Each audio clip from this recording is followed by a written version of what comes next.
उधार की जूती, खैरात का नाड़ा, पर्दे मुल्ला, ब्याह उदारा। बाजवा ने अमेरिका के सामने घुटने टेक दिए हैं और बाजवा गिड़गिड़ा रहा है। ये बिल्कुल घुटनों पर ले आया है अमेरिका। एक सेना प्रमुख होकर बाजवा को गिड़गिड़ाना पड़ रहा है। जानेंगे क्या है मामला। तो वहीं दूसरी तरफ ऐसे ही बाजवा उधर गिड़गिड़ाने लगा, वैसे ही चीन ने दे दिया और भी बड़ा झटका और कह दिया कि तुरंत भेजो पैसा। जानेंगे क्या कुछ चल रहा है पाकिस्तान के साथ। इसके अलावे बहुत कुछ, आइए जानते हैं इन खबरों को विस्तार से। कहते हैं होई है वही जे राम रची राखा। यहाँ पर पाकिस्तान को अब समझ में आने लगा है कि जियो पॉलिटिक्स क्या है, और दूसरी बात ये भी समझ में आने लगा है कि जो लोग बहुत सारे नावों की सवारी एक साथ करने की कोशिश करते हैं वो अक्सर डूब जाते हैं। पाकिस्तान की हालत हो गई है बहुत खराब और पाकिस्तान फाइनेंशियली, आर्थिक तौर पर इतना ज्यादा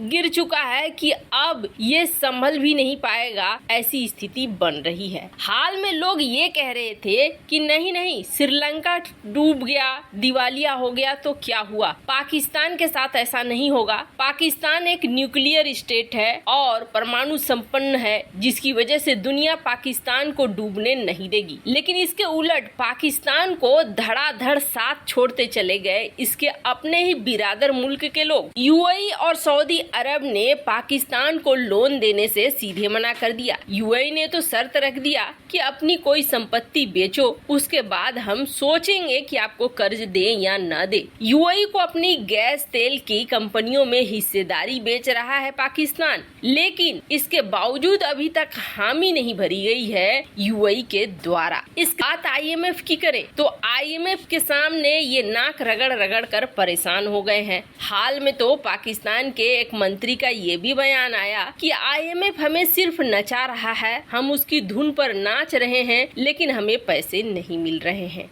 अब होता क्या है, होता ये है कि आईएमएफ कई पॉइंट्स देता है पाकिस्तान को कि आप इन पॉइंट्स के बेस पर हमें सारे काम करके दो, जैसे कि पेट्रोल डीजल के दाम बढ़ाओ, जो आपने फ्री की रेवड़ियां बांटी है सब्सिडी के तौर पर उनको वापस लो। आप हमसे पैसा लोगे फिर फ्री की रेवड़ियां बांटने लगोगे, फिर आपका देश फिर कोलैप्स होगा और हमारा पैसा भी डूबेगा। तो हम अपने पैसे को बचाने के लिए जो जो शर्तें दे रहे हैं उन शर्तों को मानो। आईएमएफ ने इस बात को कहा। आईएमएफ की शर्तों के बाद कई पॉइंट्स को तो पाकिस्तान मान रहा है, इसमें कोई दो राय नहीं है, लेकिन बहुत सारे ऐसे भी पॉइंट्स हैं जिसे पाकिस्तान इस वक्त नहीं मान रहा है और यही वजह है कि आईएमएफ लोन अभी तक पास नहीं कर रहा है। आईएमएफ ने शर्त रख दी। आईएमएफ ने कहा कि आप चीन से फंडिंग लेना बंद कर दो। अब चीन ये कह रहा है कि तुम हमसे फंडिंग ले लो, लेकिन फंडिंग के बदले में बाजवा के सामने शर्त ये रख दी है कि चीनी सेना घुसेगी पाकिस्तान में। अब पूरे पाकिस्तान का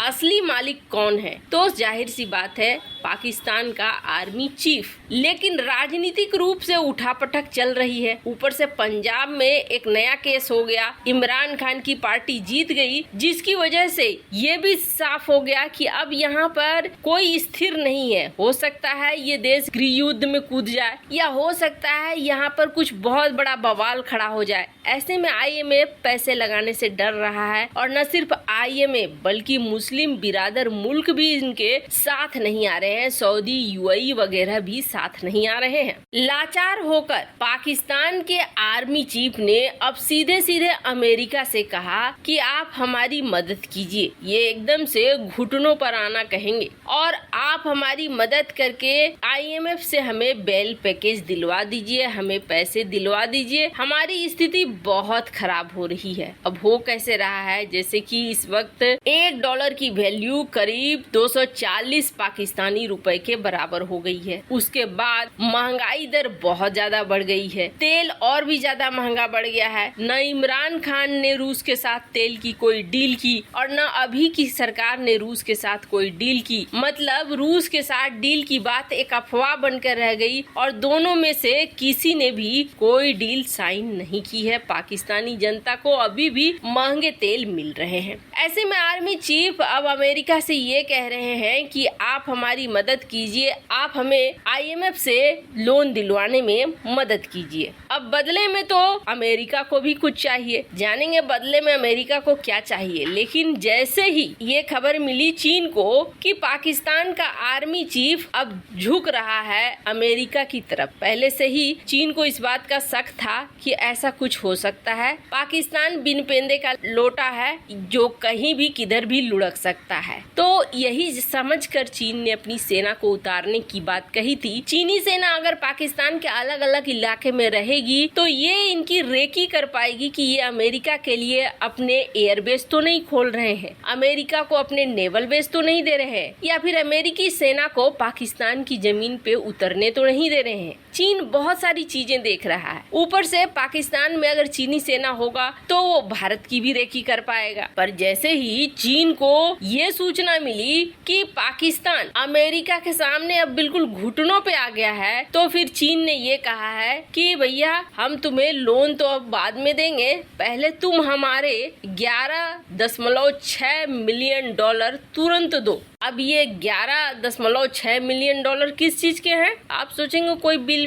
होगा जो बचा हुआ होगा, बिल्कुल नहीं। वो जो 36 चाइनीज लोग मारे गए थे हाइड्रो पावर प्रोजेक्ट में टेरर अटैक के कारण, उसके पैसे मांगे हैं चीन ने पाकिस्तान से। मतलब एकदम कंगाली में आटा गीला कर देना है। इस पाकिस्तान के ऊपर चीन ने दबाव बनाना शुरू कर दिया है कि आप 11.6 मिलियन डॉलर तुरंत दे दीजिए। चीन इस वक्त पैसे मांग रहा है जिस वक्त पाकिस्तान के हाथ में कुछ भी नहीं है। जाहिर सी बात है चीन दबाव बना रहा है कि आप हमारी बात मानो और चीनी सेना की एंट्री करने दो तो हम तुम्हें छूट देंगे। अब यहाँ पर बाजवा फंस गया है। अगर चीनी सेना की एंट्री होती है तो बाजवा का महत्व खत्म हो जाएगा, जो इस वक्त पाकिस्तान का सबसे बड़ा मालिक बनकर बैठा हुआ है। खैर, जहाँ एक तरफ ये सब कुछ हो रहा है तो वहीं अमेरिका क्या चाहता है और कैसे ये भारत और अमेरिका दोनों के लिए बहुत अच्छा अवसर है। तो बड़ी बात है, चीन को अगर काउंटर करना है तो पाकिस्तानी जमीन का इस्तेमाल अमेरिका बखूबी कर सकता है। और दूसरी बड़ी बात यह है कि चीन के मंसूबे को भी रोक सकता है। क्षेत्र में एक और जगह पकड़ होने का मतलब है कि चीन और ज्यादा मजबूत होगा हिंद महासागर क्षेत्र में। और अमेरिका अपने सेना को यहाँ उतारता है या अमेरिका इनके बेस के साथ समझौता कर लेता है